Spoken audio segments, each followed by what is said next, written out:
ছোটবেলায় যখন আম্মু বাসায় চিংড়ি রান্না করতো আমি খেতে বসে তা দিন নাচে শুরু করে দিতাম। ও বড় হতে হতে সেই ক্রেভিংস আর নেই, তো বাসায় একটু পোলাওয়ের সাথে ভেবেছিলাম চিংড়িটা ভুনা করব, কিন্তু চিংড়ির সাইজ গুলো খুব বেশি বড় না, তাই ভাবলাম একটু থাই ভেজিটেবল করি। আর এর জন্য বাসায় অল্প কিছুই সবজি ছিল, যেমন ফুলকপি ছিল আর ক্যাপসিকাম ছিল আর কিছু পেঁয়াজের কলি ছিল। তো এগুলো দিয়ে আমি একটু থাই ভেজিটেবল করে নিব। তো এগুলো আমি সুন্দর সাইজ করে কেটে নিয়েছি। আর থাই ভেজিটেবলের জন্য এখানে মশলা এই তো পেঁয়াজ, মরিচ, রসুন আর ম্যাগির যে ম্যাজিক মশলাটা আছে ওটা, আর হচ্ছে একটু ম্যাগি স্যুপটা ইউজ করব।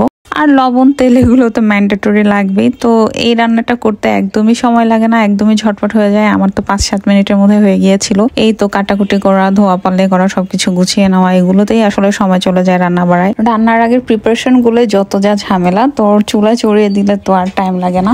তো অনেকেই আমরা আছি চিংড়িটা অনেক বেশি পছন্দ করি, খুব ফেভারিট। আবার অনেকেই দেখে একদমই পছন্দ করেন না, একদমই টেস্টও করেন না। তো আপনাদের কার কি অবস্থা, চিংড়ি কে কেমন পছন্দ করেন অবশ্যই জানাবেন। তো এরই মধ্যেই আমার রান্নাটা প্রায় কমপ্লিট হয়ে যাচ্ছে। আমি সবকিছু এক এক করে কষিয়ে নিচ্ছি। যেহেতু ফুলকপিটা হতে একটু টাইম লাগে, তাই ফুলকপিটা আমি মাছের সঙ্গে আগে একটু কুক করে নিয়েছি। তো ফুলকপিটা যখন একটু রান্না হয়ে গিয়েছে ওই সময় আমি ক্যাপসিকামটা দিয়ে দিলাম। আর পেঁয়াজের কলিটা তো আরো নরম, তো এটা আমি একদমই লাস্টের দিকে দিয়ে দিব। আর এই রান্নাটা একটু ক্রাঞ্চি টাইপের থাকলেই ভেজিটেবলটা বেশি মজা লাগে, যেহেতু একটু থাই টাইপের রেসিপি করতে চাচ্ছি। তো আমি একটু ক্রাঞ্চি রাখবো, একেবারে সিদ্ধ করে ফেলবো না, 90% সিদ্ধ হয়ে গেলেই জাস্ট নামিয়ে ফেলবো। তো এটা অনেক মজাই হয়েছিল, যেহেতু এখানে ম্যাগির আইটেম গুলো ইউজ করা হয়েছে। যারা ম্যাগির আইটেম গুলো পছন্দ করেন, যেমন ম্যাগি স্যুপ বা ম্যাগির মশলা, তাদের কাছে অনেক মজা লাগবে। আমি তো প্রায় রান্নাই ম্যাগি মশলা, ম্যাগি স্যুপ এগুলো ছাড়া করতেই পারি না, আমার খুব ভালো লাগে এটার ফ্লেভারটা।